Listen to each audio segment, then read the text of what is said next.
जिस तरह से सूरज और चांद समुद्र के पानी पर असर डालते हैं और ज्वार भाटा बनाते हैं, उसी तरह क्या वो इंसान और जानवरों के शरीर पर भी असर डालते हैं? सूरज और चांद दोनों के गुरुत्वाकर्षण का और उनके कंपन का भी पानी पर असर पड़ता है। ज्यादातर लोगों को सिर्फ गुरुत्वाकर्षण का असर ही नजर आता है, क्योंकि वरना अभिलाष जैसे नाविक नाव नहीं चला पाएंगे। वो छोटी नाव कभी भी चल सकती है, पर अगर आपके पास बड़ा जहाज है तो आप बिना लहरों के यात्रा नहीं कर सकते। आप बिना लहरों के बंदरगाह से नहीं निकल सकते। पुराने समय से ही नाविक हमेशा लहरों का इंतजार करते आए हैं। बिना लहरों के जल यात्रा का कोई सवाल ही नहीं है, बिना लहर की मदद के। तो ये समझना कि कब लहर उठेगी, कब गिरेगी, बहुत महत्वपूर्ण था। आमतौर पर अगर इसे बहुत सरल तरीके से कहें, देखिए, ये वही गुरुत्वाकर्षण है जो पृथ्वी और चांद को चला रहा है, पर धुरी पर घूमने का अपकेंद्री बल और गुरुत्वाकर्षण बल किसी तरह से इतनी सटीकता से संतुलित है कि वो टिके हुए हैं एक साथ। लेकिन असल में सेंटर ऑफ मास एक ही जगह पर होता है, ये दो जगहों पर नहीं होता। तो एक गुरुत्वाकर्षण दो चीजों को, दो खगोलीय पिंडों को चला रहा है। आपको पता है, पृथ्वी भी एक खगोलीय पिंड है। ये एक स्वर्गिक लोक है। आप स्वर्ग में हैं, आप असली चीज भूल रहे हैं। अगर आप मंगल ग्रह पर खड़े हों तो पृथ्वी स्वर्ग जैसी नजर आएगी या नहीं? ये एक स्वर्गिक लोक है, और बेशक ये इस सिस्टम में सबसे अच्छा ग्रह है, कम से कम इस सौर मंडल में। निश्चित तौर पर ये इस सौर मंडल का स्वर्ग है ना? ठीक है, हम इसे बर्बाद कर रहे हैं, वो अलग बात है, पर ये खुद को ठीक कर सकती है। अगर हम गायब हो जाएं तो ये खुद को अच्छे से ठीक कर लेगी। अगर 50-60% लोग यहां से कहीं गायब हो जाएं, मान लीजिए वो मंगल ग्रह पर चले जाते हैं, तो आप देखेंगे पृथ्वी खुद को पुनर्जीवित कर लेगी और अच्छी तरह से फले फूलेगी, क्योंकि इसके पास अब भी पानी है। पानी कहीं नहीं गया है। आप जानते हैं, आप सब पानी की बोतलें ही हैं। 730 करोड़ लोग, मान लीजिए औसतन सबका वजन 60 किलो है। मैं यहां भारी भरकम वजनी लोगों को नहीं गिन रहा हूं, लेकिन मान लीजिए कि औसतन सबका वजन 60 किलो है, और इस 60 में से कम 40 किलो पानी है। इसका मतलब है कि हर इंसान अपने शरीर में 40 लीटर पानी लिए घूम रहा है। 40 गुना 730 करोड़ कितने लीटर हुआ? यह लगभग खुद एक महासागर हो गया। तो पानी कहां गया? ये पूरा यहीं है। ये इस वातावरण को छोड़कर कभी नहीं गया। पानी की जो मात्रा करोड़ों साल पहले यहां थी, वो अब भी यहीं है, लेकिन वो बस बेकार बोतलों में भरा हुआ है।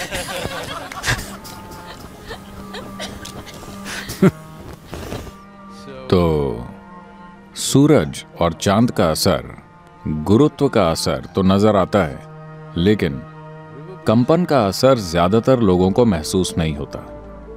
लेकिन पूर्वी सभ्यताओं ने इसे एक जबरदस्त संभावना की तरह देखा, और पूर्णिमा और अमावस्या का कैसे इस्तेमाल करना है, ये खुद में एक पूरी प्रक्रिया है। शायद आपको पता हो कि अंग्रेजों के भारत आने से पहले पूर्णिमा या पूरे चांद का मतलब था 3 दिन की छुट्टी। अमावस्या का मतलब था 2 दिन की छुट्टी। तो महीने में कुल 5 दिन की छुट्टियां होती थी। कोई संडे मंडे और ऐसी चीजें नहीं थी, सिर्फ चांद को देखकर। क्योंकि ये कोई गणित की गणना नहीं है, ये जीवन से संबंधित चीज है जो हो रही है। जो भी चांद के या सूरज के साथ होता है, जो भी पृथ्वी के साथ होता है, वो हमारे साथ भी होता है। और उससे तालमेल बनाने के लिए आपको उन दिनों पर काम नहीं करना चाहिए। उन दिनों का इस्तेमाल आप खुद को स्थिर और संतुलित करने के लिए, खुद को ऊंची संभावनाओं तक उठाने के लिए करते थे, और दूसरे दिनों पर काम करते थे।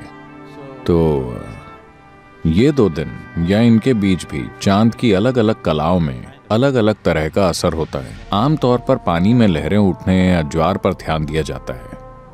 मान लीजिए कल ज्वार 9:30 बजे था। कल वो 9:30 बजे शुरू हुआ था। आज वो 10:20 पर शुरू होगा, क्योंकि चांद और पृथ्वी के काम करने में 50 मिनट का अंतर रहता है। ये 24 घंटे में करती है और वो 24 घंटे और 50 मिनट में करता है। तो ज्वार की लहर आने के समय में एक दिन से अगले दिन के बीच में लगभग 48 से 50 मिनट का फर्क होता है। तो जब आप इस पर गौर करते हैं तो हर महीने इस चक्र की गिनती करना बहुत जटिल काम हो जाता है। हालांकि आज ये सब सैटेलाइट के जरिए डिजिटल तरीके से किया जा रहा है, वरना एक नाविक को अपने दिमाग में बहुत जटिल चीजें रखनी पड़ती हैं कि ये सब कैसे होता है, क्योंकि अगर आप ये नहीं जानते तो आप जिंदा नहीं रह पाएंगे। समुद्र का लगभग हर जीव ये बहुत अच्छे से जानता है। दूर उड़कर जाने वाले पक्षियों को भी ये अच्छे से पता होता है। और कुछ अनूठी जानकारियां हैं उन पक्षियों के बारे में जो किसी खास मौसम में कहीं जाते और लौट कर आते हैं, कि आखिर वो इस पूरी यात्रा प्रक्रिया को कैसे करते हैं। चांद के गुरुत्वाकर्षण बल का असर उड़ने वाली चीजों पर भी पड़ता है, खासकर जब आप अपने पंख हिलाकर अपनी ताकत से उड़ रहे हों। गुरुत्वाकर्षण और कंपन में होने वाले जरा से बदलाव भी उनको प्रभावित करते हैं। वो इसे कैसे संभालते हैं, कैसे वो इससे गुजरते हैं, ये बहुत दिलचस्प बात है। न सिर्फ पक्षी बल्कि कीड़े भी, क्योंकि दक्षिण भारत की ड्रैगन फ्लाई हर साल पूर्वी अफ्रीका की यात्रा करती है और लौट आती है। ये आपको कैसा लगा? सफारी? इतनी सी ड्रैगन फ्लाई वो हर साल इतनी दूर पूर्वी अफ्रीका उड़कर जाती है, वहां प्रजनन करती है और वहां अपनी तादाद 3 से 4 गुना बढ़ाकर भारत वापस लौट आती है। और उन्हें रास्ता मालूम है, वो कभी रास्ता नहीं भटकती। वो हर बार इतनी दूर जाती हैं और लौट आती हैं। लेकिन अब बड़े बड़े जहाज़ों और एयरप्लेन का आना जाना उनको परेशान कर रहा है और उनमें से कई अपना रास्ता भटक रही हैं, क्योंकि कंपन बदल गए हैं। एक बड़ा जेट प्लेन गुजरता है और यह उनकी दिशा ज्ञान की क्षमता को पूरी तरह से अस्त व्यस्त और उलझा देता है।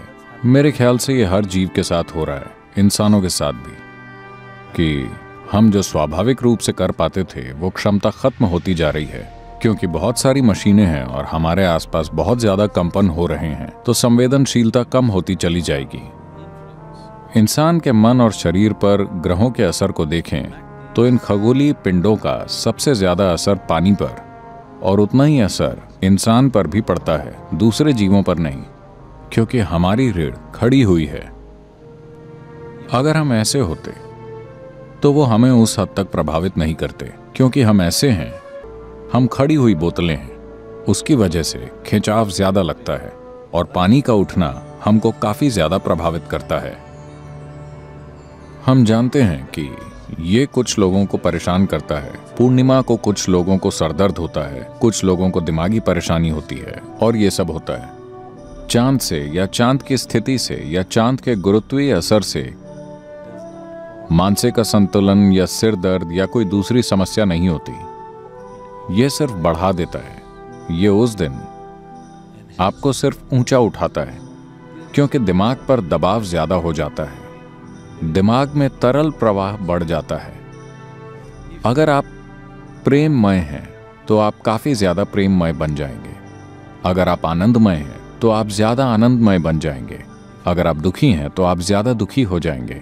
अगर आप ध्यान लगाते हैं तो आप ज्यादा ध्यानमय हो जाएंगे। अगर आप पागल हैं तो आप ज्यादा पागल हो जाएंगे। चांद कोई खास गुण लाने की कोशिश नहीं कर रहा, बस पानी ऊपर उठ रहा है, उसकी वजह से आपका अभी जो भी गुण है वो बढ़ जाता है। तो इंसान के शरीर पर चांद और सूरज की विभिन्न स्थितियों का जबरदस्त असर होता है। अगर हम इसके पूरे विस्तार में जाएं तो ये खुद में एक प्रक्रिया है। जैसा मैंने कहा, आमतौर पर लोग पानी पर पड़ने वाले सिर्फ गुरुत्वीय असर को देखते हैं, न कि कंपन के असर को। लेकिन आज ऐसे बहुत से शोध उपलब्ध हैं जो आपको बताते हैं कि अलग अलग तरह के कंपन या अलग अलग किस्म की ध्वनियों के प्रति पानी अलग अलग तरीकों से प्रतिक्रिया देता है। तो हम जिस तरह की ध्वनियां पैदा करते हैं उसी के मुताबिक पानी अलग अलग आकार, रूप और पैटर्न ले लेता है, जो विभिन्न ध्वनियों के लिए ज्यामितिक दृष्टि से बिल्कुल सही पैटर्न होता है। और आपको पता है कि शेफील्ड यूनिवर्सिटी ने यह शोध कुछ साल पहले किया था। अब लोगों ने मुझे बताया कि नासा ने कुछ छापा है जो बताता है कि उन्होंने सूर्य की ध्वनि को रिकॉर्ड किया है। क्या आपने इसके बारे में सुना है? तो उससे स्पष्ट आम की ध्वनि आ रही है। तो ये चीजें हमारे लिए नई नहीं हैं। हमने इन चीजों पर गौर किया है क्योंकि इस शरीर की हर कोशिका सूर्य से ऊर्जा प्राप्त करती है। आप इसे कई नाम दे सकते हैं, लेकिन वास्तव में चाहे आप कोयला जलाएं या आप डीजल या पेट्रोल जलाएं या न्यूक्लियर ऊर्जा, आप चाहे जो भी करें, असल में ये सब सौर ऊर्जा ही है जो परिवर्तित होकर विभिन्न तरीकों से जमा हो गई है ना? अगर सूरज ना होता तो यकीनन कोई हाइड्रोकार्बन भी नहीं होते, कोई सवाल ही नहीं उठता है। तो हर चीज जो प्रकृति में हो रही है, जीवन के विभिन्न रूप जो भी आकार और रूप ले रहे हैं, वो काफी हद तक इससे संबंधित हैं कि पानी का कंपन कैसा है आपके अंदर भी। आपके भीतर पानी किस तरह से कंपन कर रहा है, आपका रूप उसी किस्म का होता है। आप जो भी शारीरिक रूप और मानसिक रूप लेते हैं वो काफी हद तक इसी पर निर्भर करता है। और आपका बहुत बहुत शुक्रिया।